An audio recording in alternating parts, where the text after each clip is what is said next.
What we got here is a 8.2 10-bolt BOP, Buick Pontiac axle. We got this bearing here, and I think it's starting to make some noise, so it needs to be replaced. I thought you guys might want to see the way I did it here. For those who don't know, this is a bolt-in axle, so it has this backing plate here to hold everything in. It does not have a C-clip. The next piece we got here is the grease and oil seal that sits against the bearing, which is here.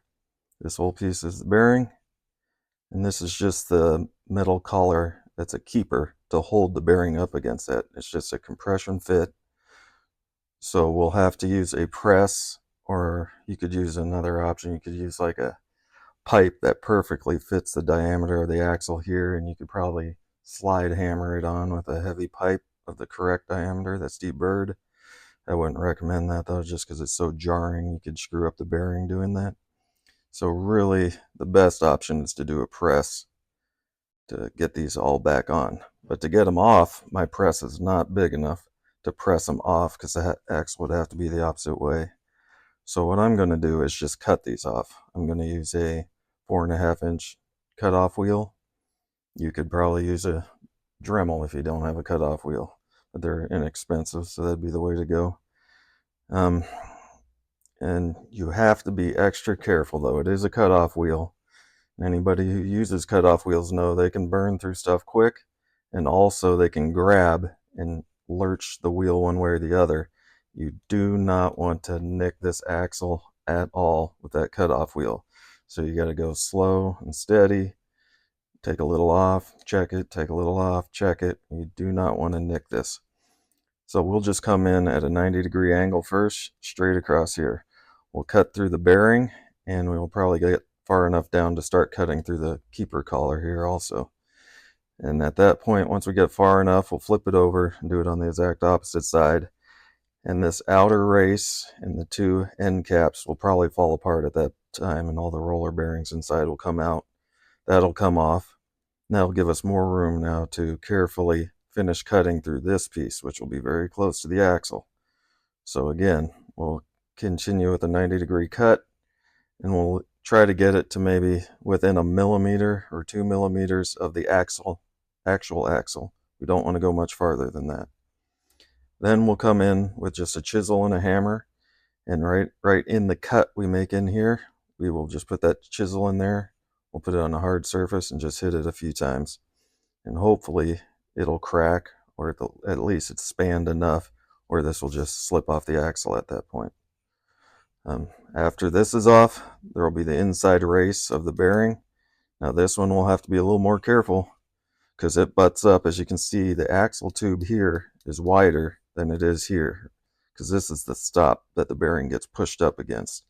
So this is higher than the bottom of the bearing. So it will come in at a sharp angle, maybe something like this, with the cutoff wheel, and very carefully score that inner race. Now we're very close to the axle again, so it's going to be just a thin score, maybe 1 millimeter through it. And again, come in with the chisel, give it a few hits on each side, and hopefully that'll crack and it'll slip right off at that point, and then the seal will follow right behind it. So that's the basic technique I'm going to use here. It's not hard, and it should happen pretty quick. You just got to be so damn careful. You do not nick this axle either here or underneath, of course, or your axle's toast. You don't want to use it because you just compromised it. You'll hear some guys just putting a torch on these to heat them up, to soften it, and then they can press them off or hit them off with a hammer. Again, be careful doing that, because if you're heating this, that heat source is so wide, you're also heating the axle. And you can change the temper of the steel in the axle if you heat it too hot. It's got to get damn hot to do it, but just be careful. I wouldn't recommend doing that, just for the chance that you could possibly change the temper of it, and then that's a dangerous situation at that point. This whole piece could break off at some point. So that's the technique we'll use. I'll go set this up, and we'll get to cutting.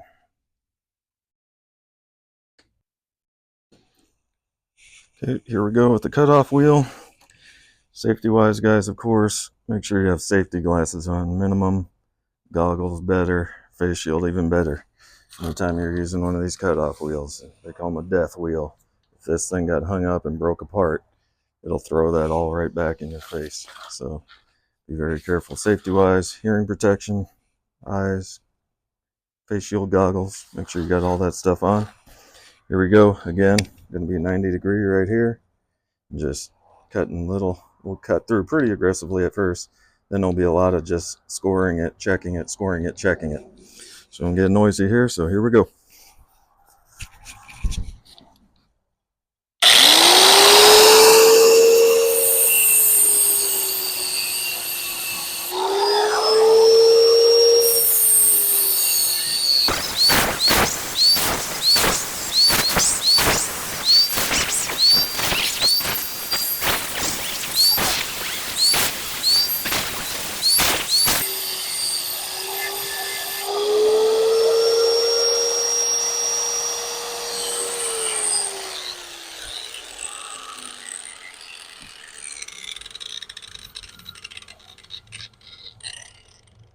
Okay, there we go.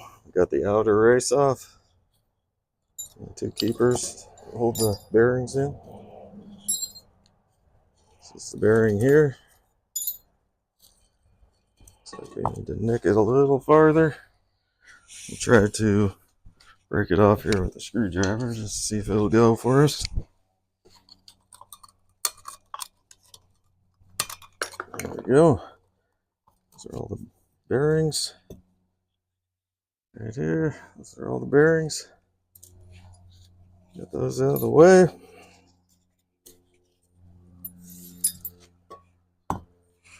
Okay. So what we got left here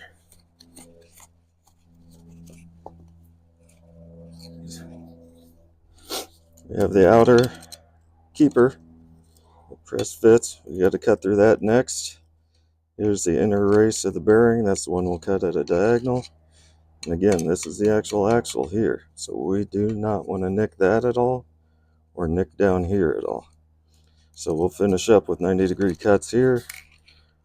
There's probably maybe 3 millimeters left on this bearing. So we'll get a little closer, get within 1 or 2 mils, and then we'll bring in the chisel and give that a hit and see if we can get that to crack.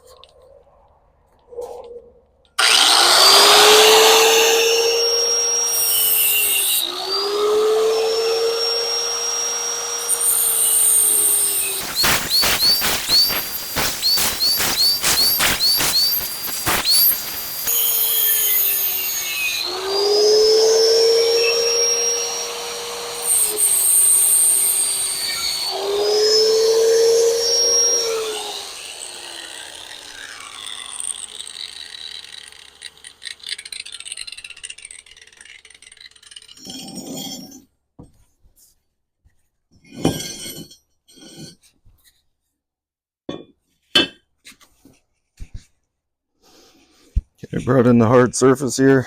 You don't want to use it against the wood there. It will have too much give, so it won't have as much of an impact. Just got a standard chisel here, nothing special, little hammer. We'll just go right in here and hopefully a few whacks each side, no crack for us. Oh, broke already. And off she comes.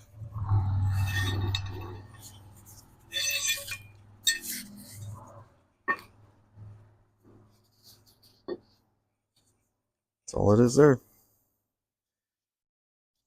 It's cracked right there when you hit it with that chisel. So away with that piece. Now we're back to the inner race here. Again, you're going to come in, cut it at a fairly steep angle here. And see if you can get an angle here and see. It's not real thick, this inner race, right? So it's right there. It's already scored through most of it there just by cutting off the outer one.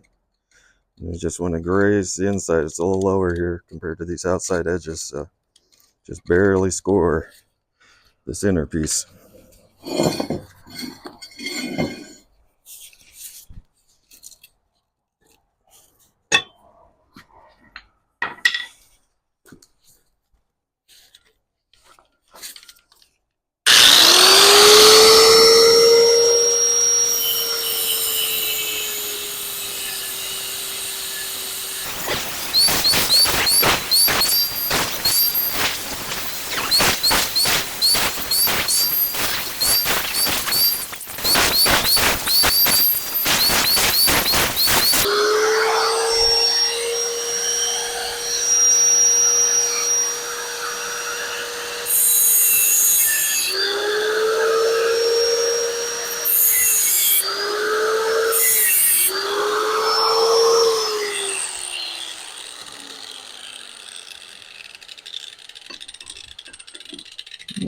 Try it again here.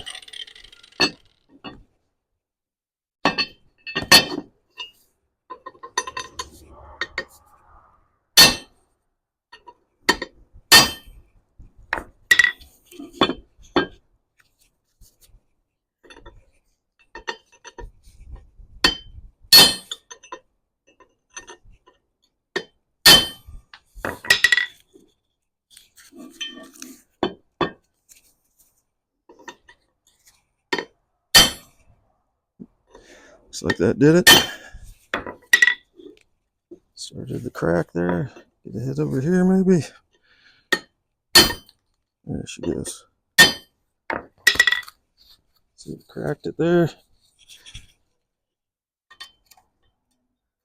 And she's loose.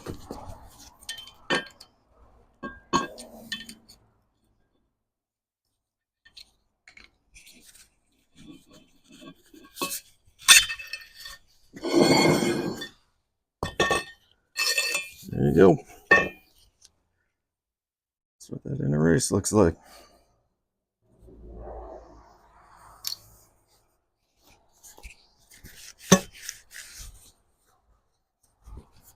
Is that oil seal?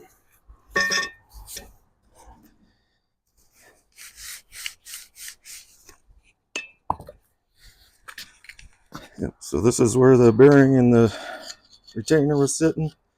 And this is where you'll be pushing the new bearing up to, and it'll hit this shoulder here. It'll hit that and stop. So that's how you take it apart. Next step, pressing them on.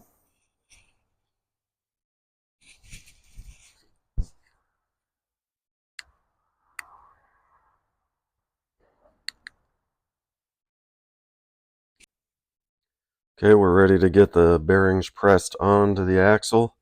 I've already cleaned off the axle from all the grinding. We want to make sure there's no debris or the little metal dust from grinding all that stuff off on there. So just got a cloth and wiped it down, get all that dust off before we press anything on.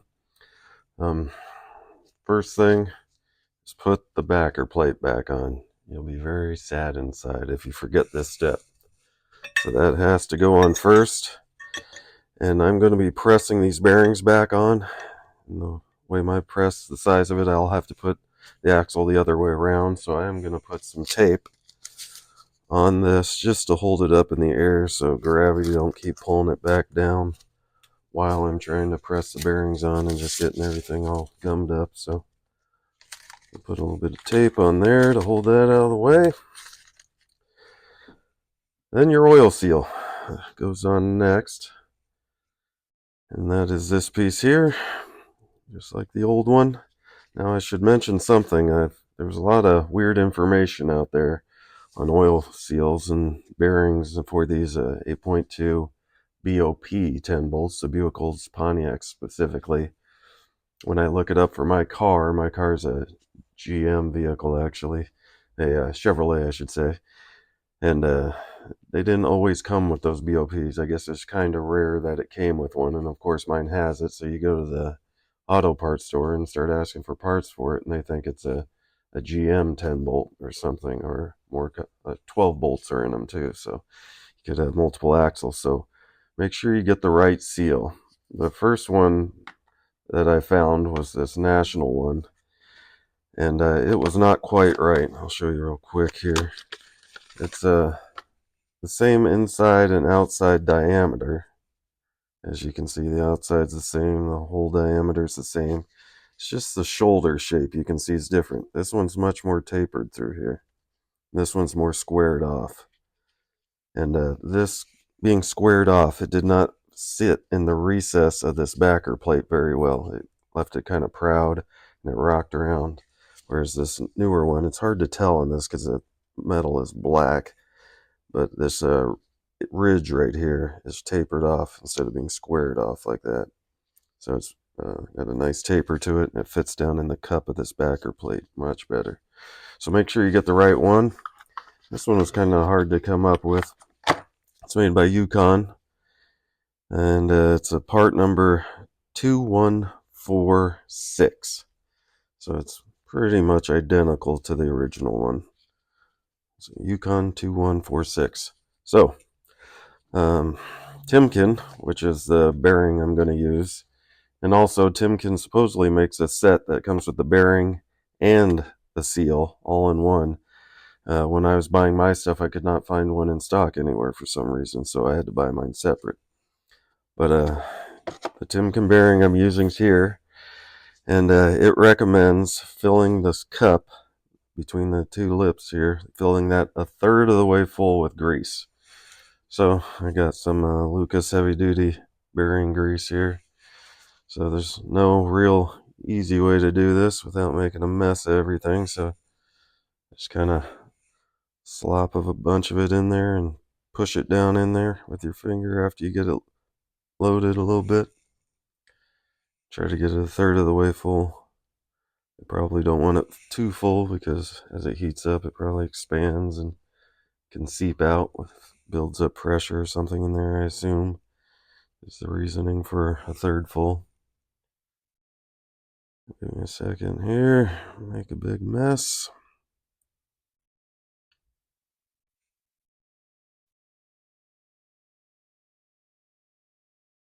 Alright, that might be fairly close. Let's see what we can do here. Just use your finger and kind of push it down into that cavity.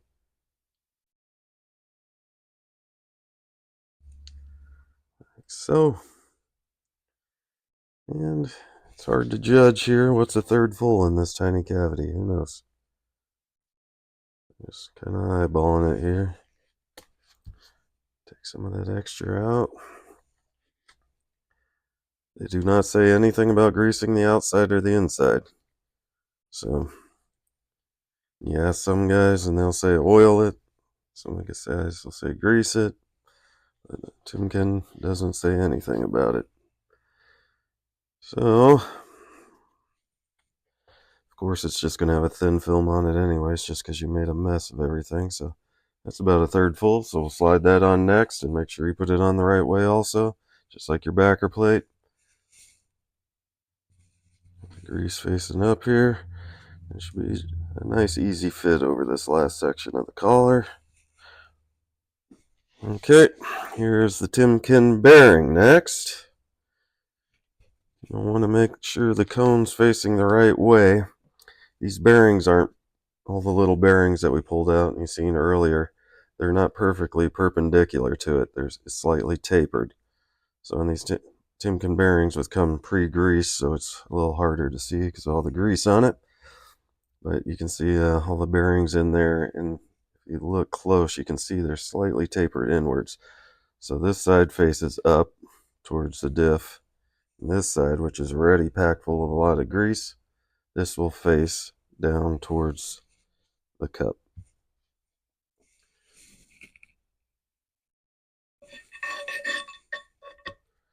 Now, since these are press fit, that's as far as it'll go right now.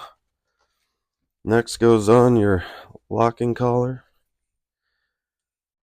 Again, it's hard to see, but there is a slight taper on one edge on the inside and on the outside compared to the opposite side. So they didn't say much in the instructions about that, but it would make sense that you want to press it with the tapered edge towards that so there's no burrs to hang up, and it'll help guide it over this shoulder where the axle goes from thin and then bumps out to thicker. Because this one fits tighter than the bearing does. The bearing is a press fit and it's pretty damn snug, but this lock collar presses on pretty hard because that's what holds everything together. So this one will be harder to push on once we hit the inner race of this one. It'll get much harder to push on. And with the press I have, it doesn't have a perfect diameter hole on my two plates for, I think this is 1.25 inches, but it's close. So I got these two washers, which is about perfect. And they'll just take up that gap for not fitting quite perfect. So we'll put those on for me. Okay, so that's it. Again, double check it before you push it, because once you press that thing on, you're screwed. You got your backer plate with the cone shape in here facing the correct way. That's going to fit the cap, the grease cap. Got your bearing on, face the right way. This one happens to have like almost looks like a washer on this end. Make sure that's facing down towards the axle flange.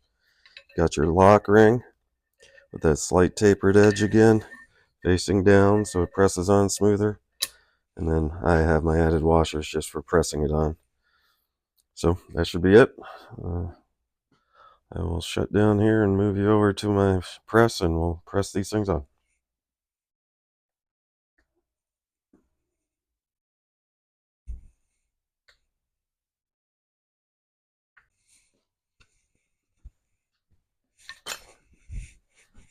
Alright, here's my little 12-ton press here. So let's get this thing loaded up.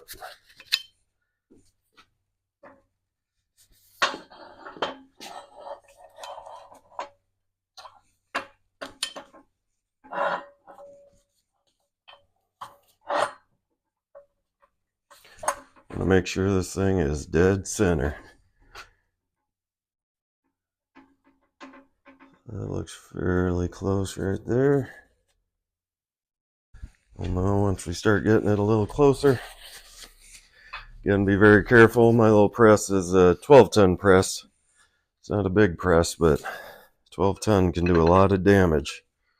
So this should go on fairly smoothly, especially the first half. Like I said, the bearing itself is a compression fit, but it's not as tight as the collar. So it should start out fairly smooth and easy. As the bearing starts pushing over the edge to the wider part of the axle. And then once we hit the lock collar, it'll probably get much harder to push on at that point. But keep a close eye on it. And especially when we get towards the end, we'll want to make sure when I'm watching it very closely for when it stops moving, because I don't want to keep pulling on it, because it's like, again, 12 tons. You can do some damage. So looks pretty close there. So here we go. We'll get started. Right there, just weight of my arm is enough to pull it down right now. It's going on very easy. Feels good, nice and smooth. Oh, you heard those popping noises? I think we're just starting to get into that locking collar now. It's taking a little more pressure. The weight of my arm isn't quite enough anymore.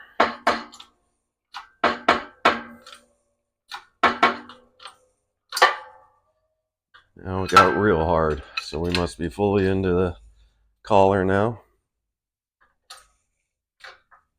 Again, nice and easy. Oh, there it goes. Still going, but now I'm definitely having to pull down on it. Just the weight of my arm isn't enough now. Trying to be easy. We got about, what, a 1/4 inch there to go.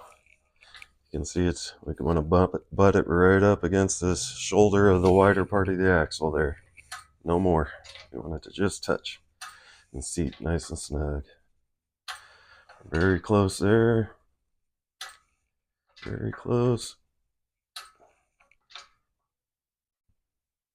And I think we are about there. Yeah, now it got very hard. And again, I'm not overdoing it. That should be seated. It looks visually seated, and pulled fairly hard on the arm and it did not move anymore. We do not want to pull any harder. Like I said, that's 12 tons. We could do some damage. So.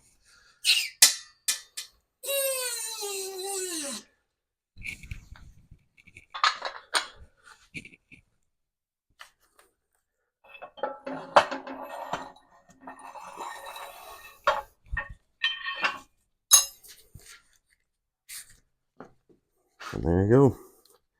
Bearing seated and butted right up against the shoulder, the wider part of the axle. This, of course, is pushed on tight to the bearing already. Doesn't feel like there's any damage to the bearing. It's rolling smooth. You can pull the seal down to the bearing if you want to keep the dirt out of it till you're ready to install it. But that's about it for pressing on a new bearing. If you got any other questions, let me know, but it's pretty straightforward. Thanks for watching.